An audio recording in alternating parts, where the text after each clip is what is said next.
Nou, het is zover. Na 7 jaar in het restaurant te hebben gewerkt, voeding, ga ik een carrière-switch maken. Ik ga naar de afdelingen. En niet als dementerende, nee, gelukkig niet. Maar ik mag ze wel een beetje helpen. Ik word zorghulp, zorgassistent, gastvrouw. Noem het maar iets. Het maakt niet uit hoe je het noemt. Maar ik help de zorg, ja, het werk een beetje uit handen halen. Ik help met eten, ik help met drinken. Ik help met gezelligheid. Nou, dan ben ik wel op de goede plek. Dus ik heb er heel veel zin in. Ben jij nou ook iemand die zegt van, hé, ik kan ook nog wel wat betekenen in de zorg? Kijk even, bij Proteon. Er zijn genoeg vacatures. En we kunnen iedereen gebruiken.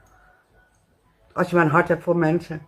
Dus ik zou zeggen, ik hou jullie op de hoogte. En wie weet is het ook wat voor jou.